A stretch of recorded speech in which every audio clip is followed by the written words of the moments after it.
अस्सलाम वालेकुम dear students. मैं रिजवान अहमद। आप सबका दिन अच्छा चल रहा होगा। डियर स्टूडेंट्स, कल के लेक्चर में जो है वो हमने थोड़ा बैकग्राउंड जो है वो चीज़ों का सीखा था।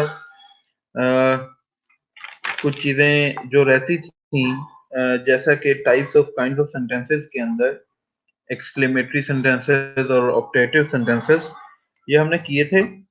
और उसके बाद मैंने आपको बताया था कि हम अब स्टार्ट कर रहे हैं टाइप्स ऑफ फ्रेजेस। तो कुछ ना कुछ फ्रेज के ऊपर जो है वो एक डेफिनेशन मैंने आपको लिखवाई थी। आज हम फौरी तौर पे सीधा जो है वो स्टार्ट करते हैं कि फ्रेजेस की बेसिकली क्या क्या टाइप्स होती हैं। तो बच्चों देखें, सबसे पहली जो टाइप है उसे कहते हैं प्रेपोजिशनल फ्रेज।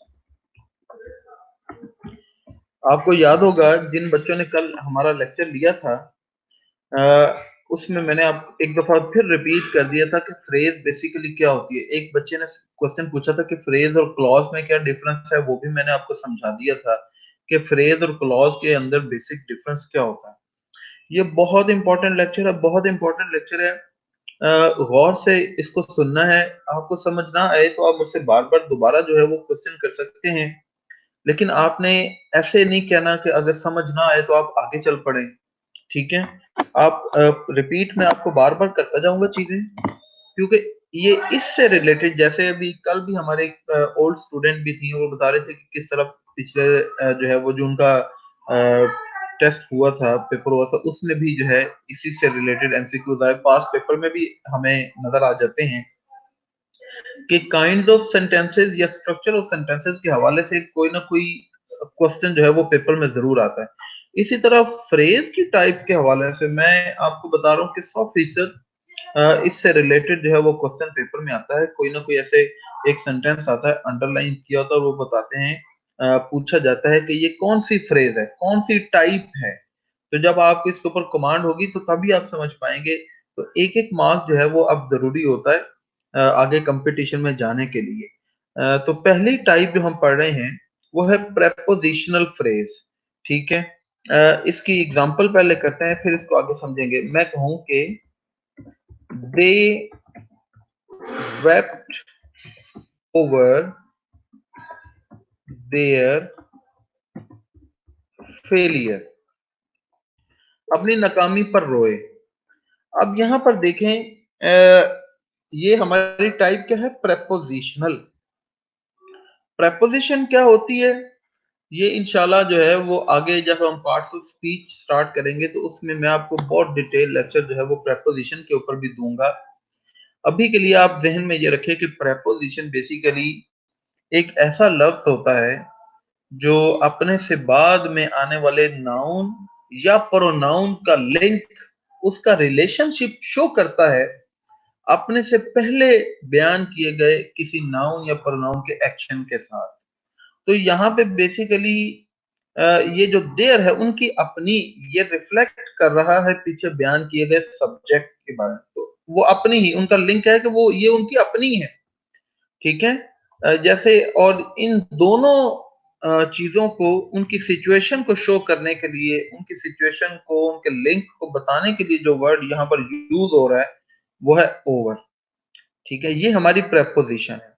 लेकिन यहाँ पे ये जो उनकी, अगर ये जो वर्ड्स हैं ओवर देयर, इनको अगर हम जुमले में काट के अलग लिखें तो फिर हमें समझ नहीं आएगी कि हम क्या कहना चाह रहे हैं कि ओवर देयर उनकी, उनकी अपनी। ठीक है?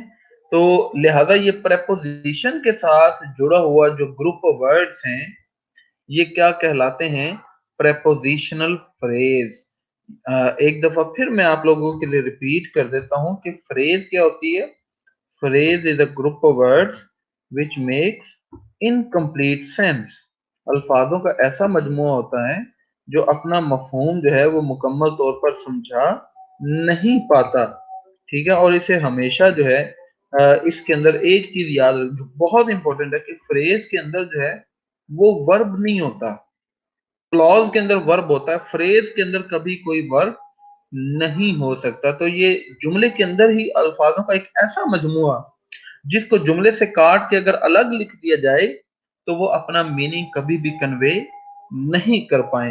जैसे मैं कहूं इन द इवनिंग, शाम के वक्त, अब शाम के वक्त क्या मतलब है शाम के वक्त? भाई कोई बात क्या कर रहे हो आप? हमें नहीं समझ आ रही ना। 5 बजे, ठीक है। अब 5 बजे क्या है? दरख्त के ऊपर, दीवार के उस पार। अब क्या है दीवार के उस पार, क्या कहना चाह रहे? तो ये अल्फाजों का ऐसा मजमूआ होता है जो अपना मीनिंग नहीं समझा पाते हैं। इनको हम कहते हैं फ्रेज। अब इनकी आज हम टाइप्स पढ़ रहे हैं। तो टाइप्स ऑफ फ्रेजेस में हमने पहली टाइप पढ़ी है प्रेपोजिशनल फ्रेज। किसी जुमले के अंदर जब कोई प्रेपोजिशन इस्तेमाल की जाती है तो उस प्रेपोजिशन से जुड़े हुए जो अल्फाजों का मजमूआ होता है उसे हम क्या कहते हैं? Prepositional phrase. दूसरी जो है वो, आपको एक टाइप लिखवाने से पहले मैं यहाँ पर कुछ आपको बताना चाहता हूँ कि इस जुमले के अंदर ये जो ओवर देयर हमने इस्तेमाल किया है,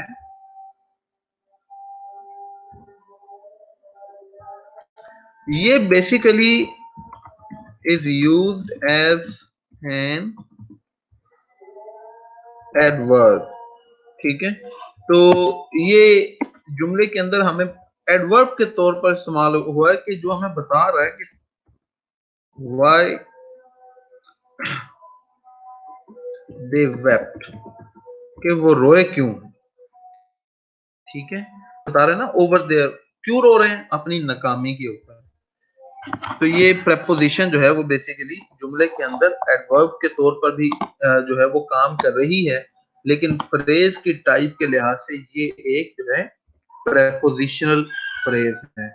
मैं उम्मीद करता हूं कि आप समझ गए होंगे कि जब प्रेपोजिशन जुमले के अंदर इस्तेमाल की जाती है तो और उससे जुड़े हुए जो अल्फाजों का मजमूआ है वो फ्रेज के एतबार से प्रेपोजिशनल जो है वो फ्रेज बन जाती है। अब हम आ जाते हैं दूसरी टाइप के ऊपर। दूसरी टाइप है हमारी इन्फिनेटिव, ठीक है, इन्फिनेटिव फ्रेज।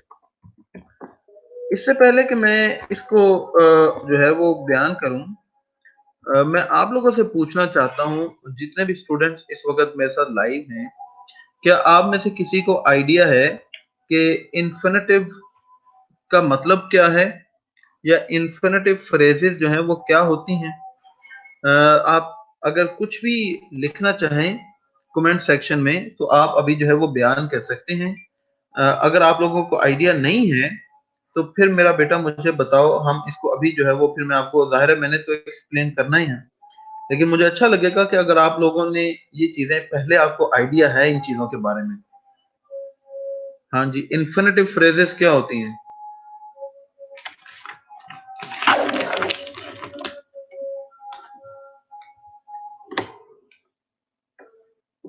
जी, मैं अभी कमेंट सेक्शन में जो है वो आ रहा हूँ, आप लोगों के कमेंट्स जो हैं वो देखने के लिए।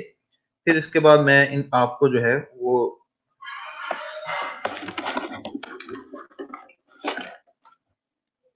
जी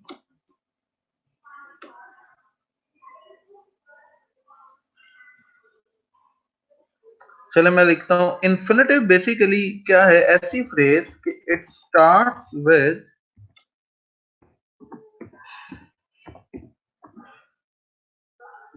इन एंड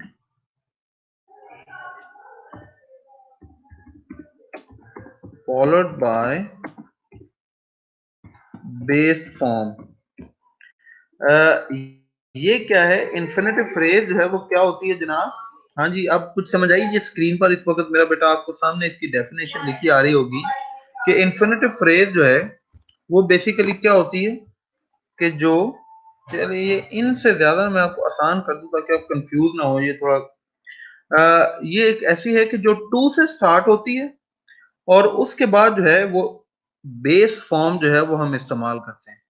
इन्फिनेटिव फ्रेज क्या क्या होती है? जो शुरू होती है टू से और उसके बाद जो, जी बेटा, अच्छा मैं आपको दोबारा बता देता हूँ।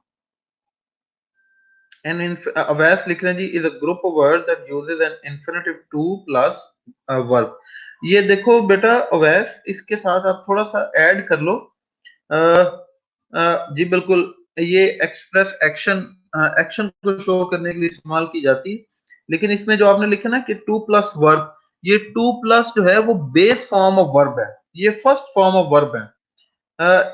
जी बिल्कुल, हाँ, ये अंश ने सही लिखा कि टू के बाद जो है वो फर्स्ट फॉर्म ऑफ वर्ब जो है वो हम इस्तेमाल करते हैं।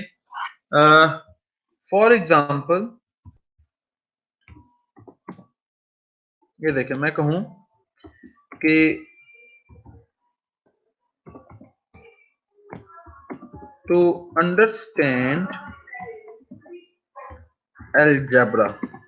अब यहां पे देखें, ये बात शुरू की है, हमने एक ऐसी फ्रेज लिखी जो टू से स्टार्ट हो रही है, और उसके बाद जो है जो हमने वर्ब की फॉर्म यूज की है वो हमने फर्स्ट फॉर्म यूज की है। इन्फिनिटिव फ्रेज एक ऐसी फ्रेज होती है जो बेसिकली टू से स्टार्ट होती है और उसके बाद जो है वो वर्ब की उसके अंदर हमेशा फर्स्ट फॉर्म जो है वो हम इस्तेमाल करते हैं। तो ऐसे जुमले के हिस्से को हम कहते हैं इन्फिनिटिव फ्रेज। तो मैं कहूं कि to understand algebra is a requirement, ठीक है, फॉर प्लेसमेंट इन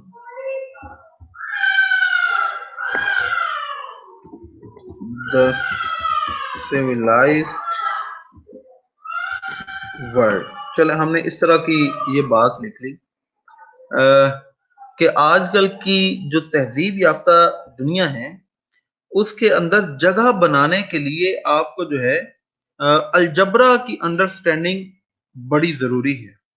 अब इसको ना हम ऐसे भी लिख सकते हैं। अब देखें, मैं कहूं कि understanding of algebra is a requirement,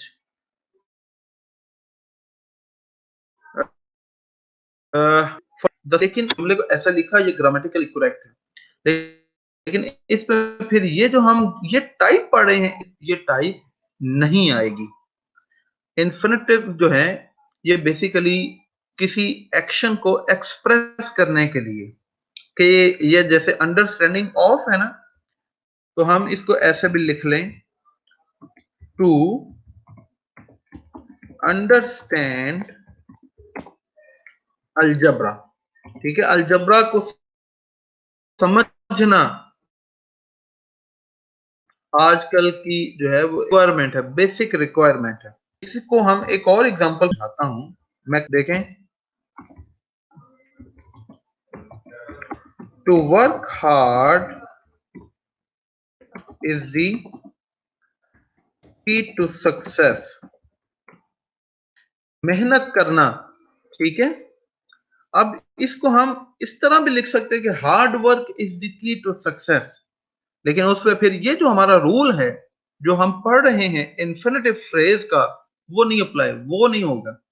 तो आपने इन्फिनिटिव फ्रेज को कैसे जुमले के अंदर तलाश करना है, आपने ऐसे तलाश करना है कि एक ऐसा जुमले का हिस्सा जो टू के साथ जुड़ा हुआ है और उसके बाद वर्ब की पहली फॉर्म आ रही है, और वो जुमले का हिस्सा जो है वो बेसिकली किसी वर्ब को, किसी एक्सप्रेशन को जो है वो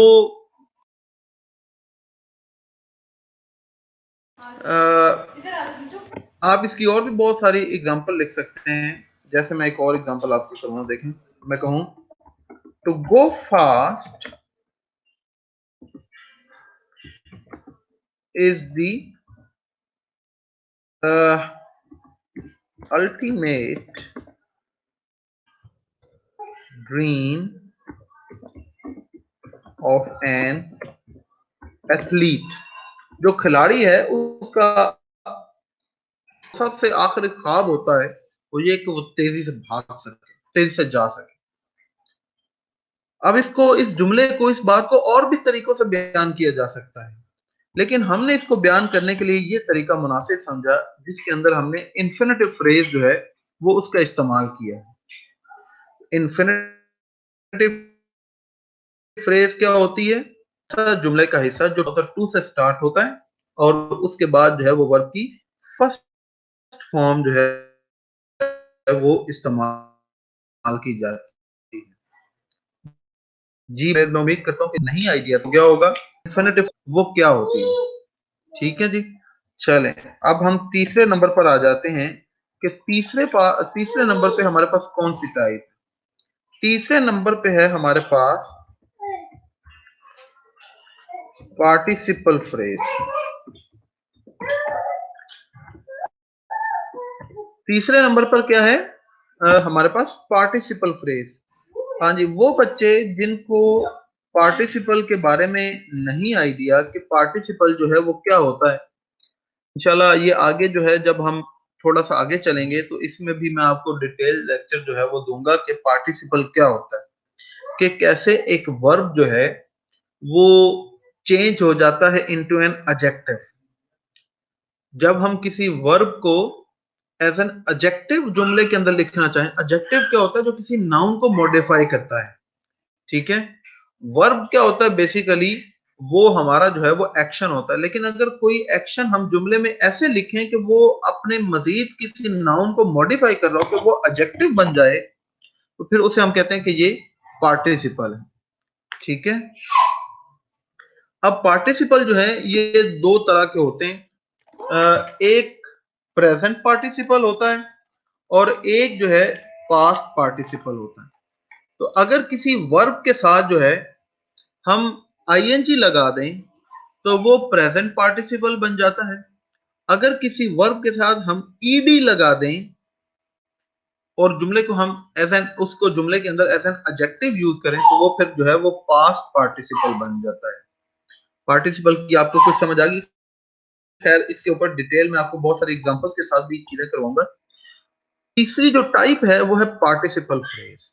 पार्टिसिपल फ्रेज मैंने आपको बता दिया कि दो तरह की होती है, प्रेजेंट और पास्ट। तो इसकी जो है वो हम एग्जांपल कर लेते हैं। अब मैं कहूं कि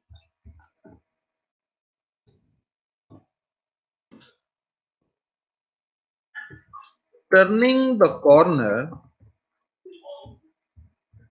अब देख, कॉर्नर से मुड़ते हुए। अब यहाँ पे बेसिकली ये कॉर्नर जो है ये हमारा नाउन है। अब ये जो वर्ड टर्निंग है इस नाउन को मॉडिफाई कर रहा है, जो हमें बता रहा है कि कॉर्नर से हमने जो है वो क्या किया, हम वहां से टर्न ले रहे हैं। ठीक है, हम उसको मॉडिफाई कर रहे हैं ना। तो टर्निंग द कॉर्नर आगे। अब ये फ्रेज है, फ्रेज अगेन कि इसका कोई मतलब नहीं होता। अब कॉर्नर से मुड़ते हुए आगे क्या, पता नहीं मैं क्या कहना चाहता हूं। मैंने किसी को देखा, मैंने कोई गाड़ी देखी, मैंने कोई हादसा देखा, क्या हो रहा था हमें कुछ नहीं पता। तो इसको कंप्लीट करने के लिए जो है वो आगे जो है हम कुछ भी यूज कर सकते हैं। जैसे मैं कहूँ turning the corner, he was shocked to see his friend standing already there. कुछ भी हम बातें आगे जो है वो इसको बढ़ा सकते हैं। लेकिन यहाँ पे ये जो अहम बात है वो ये है कि जब भी हम कोई पार्टिसिपल फ्रेज यूज करते हैं तो वो दो तरह से कर सकते हैं, या प्रेजेंट में या पास्ट में। तो प्रेजेंट में इसका मतलब है कि वो एक्शन अभी हो रहा है। ठीक है, जब हम ये बात कर रहे हैं। पास्ट में कि उस वक्त जब ये बात बताई जा रही है उस वक्त ये एक्शन जो है वो हुआ था।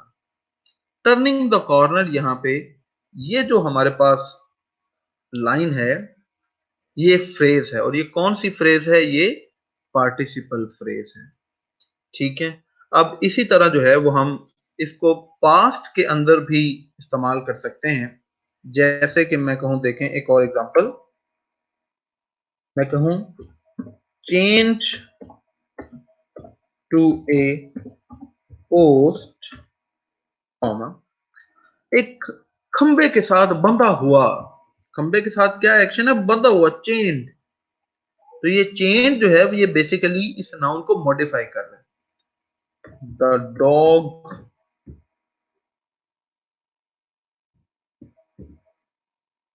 नॉट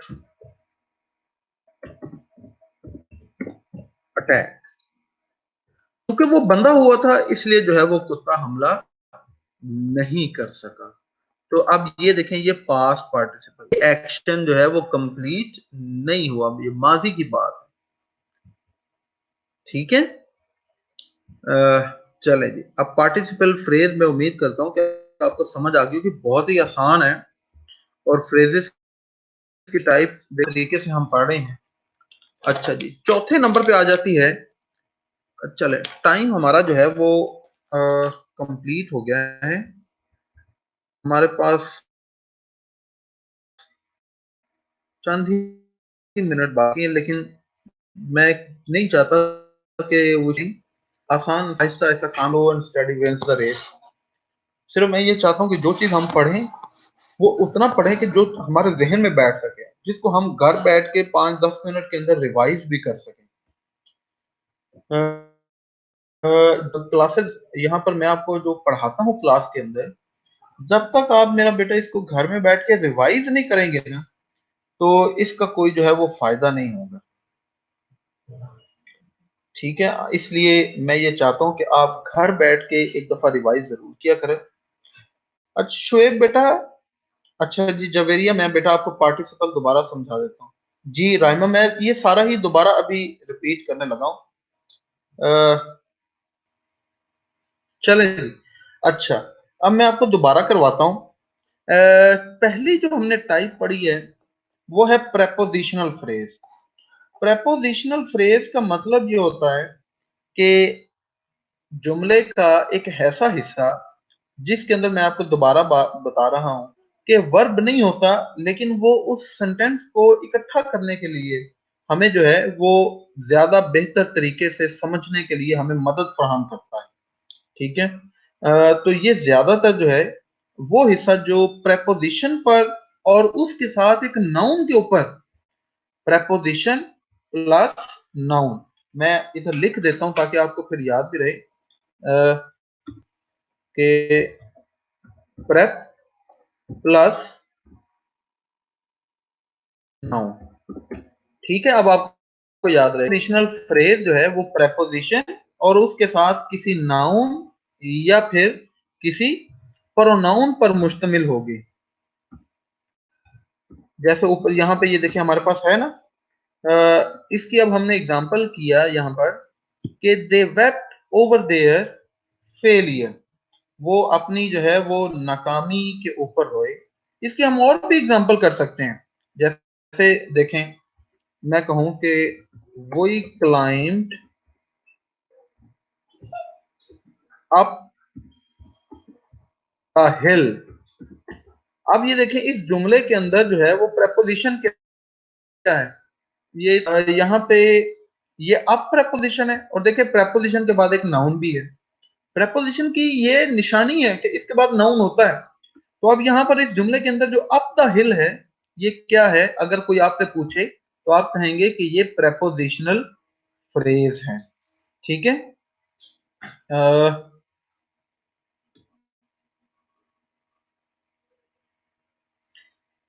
चल और भी इसकी हम एग्जांपल कर सकते हैं, लेकिन फिर अगले लेक्चर में मैं आपको मजीद इसकी एग्जांपल करवा दूंगा। इसको जल्दी से रिपीट कर लें। दूसरे नंबर पर हमारे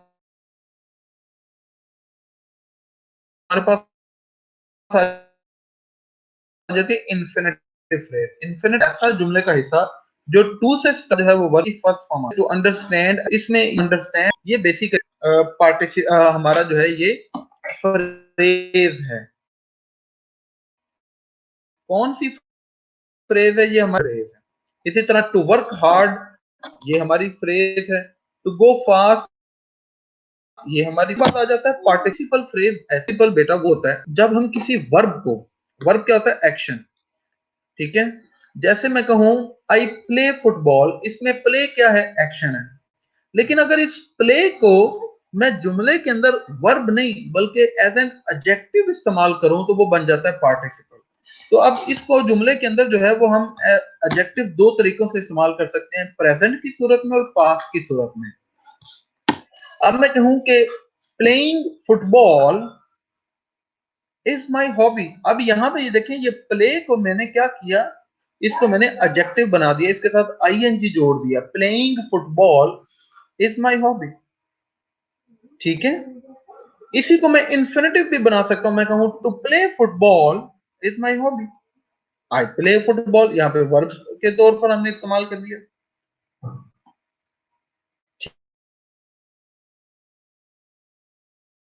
ठीक है, इसी तरह अगर वर्ब को उसके साथ ईड और जुमले के अंदर एज एन एडजेक्टिव इस्तेमाल, वो क्या बन जाता है, वो फिर बन जाता है। इसके ऊपर detail, chain to oppose the dog could not attack. तो यहाँ पे चेन जो है उसको, वर्ब को हमने जो है वो एडजेक्टिव के अंदर चेंज कर दिया।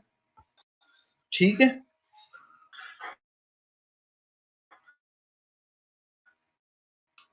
ले जी, 3 हमने, ठीक है। बाकी जो है वो हम मजीद आगे कल पढ़ेंगे, और मैं ये भी उम्मीद करता हूँ। अच्छा जी, जी बेटा मैंने ओरल रिपीट कर दी हैं। होमवर्क आपका ये है कि आप इन तीनों टाइप्स को आराम से बैठ के पढ़ें, और इनके ऊपर जितनी एग्जांपल्स, जितने सेंटेंसेस आप लिख सकते हैं। दे क्लाइंब अ हिल, नहीं बेटा, दे क्लाइंब अप द हिल, इसमें फिर प्रेपोजिशन यूज करेंगे तो वो प्रेपोजिशन बनेगी ना।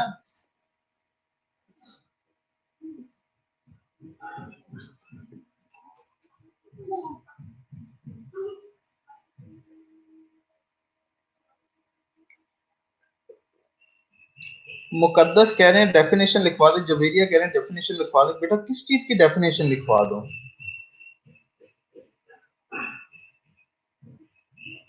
हाँ बिल्कुल मोहम्मद, इसमें एट हिज फेस जो है ये हमारी फ्रेज है।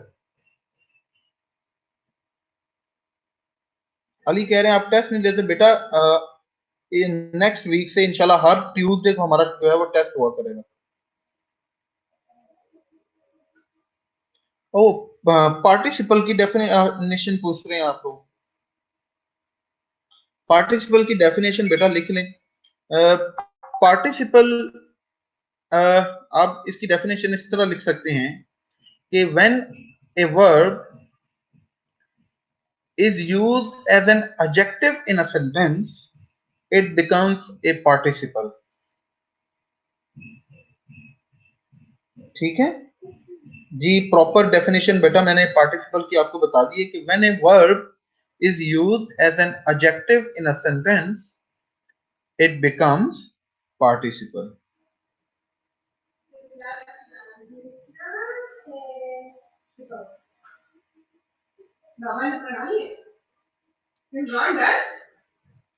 मोहम्मद बेटा होमवर्क आप सब लोगों के लिए कि ये जो 3 टाइप्स आपने पढ़ी हैं, इसको जो है वो आप घर बैठ के रिपीट करें, इसके ऊपर जितने एग्जांपल्स लिख सकते हैं लिखें, और मुझे जो है वो आप कमेंट सेक्शन में कल भेज भी सकते हैं।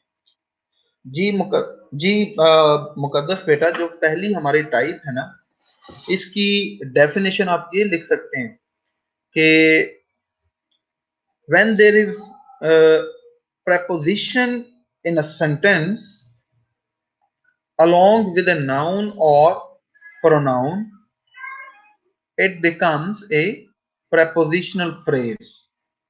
कि जब जुमले के अंदर कोई preposition एग्जिस्ट करती है किसी नाउन या प्रोनाउन के साथ, तो वो prepositional जो है वो फ्रेज बन सकती है। चले ठीक है बच्चों, आज के लिए इतना काफी है। कल इंशाल्लाह आपसे मुलाकात होगी, अपना ख्याल रखें। अल्लाह हाफिज। और लेक्चर के बाद आपने अपना फीडबैक जरूर देना है, रिव्यू देना अपने 5 स्टार में, और अपने जो है अगर आप कोई भी बात कहना चाहें तो आप कह सकते हैं। चलें, कल इंशाल्लाह आपसे मुलाकात होगी जी, अपना ख्याल रखें। अल्लाह हाफिज बच्चों।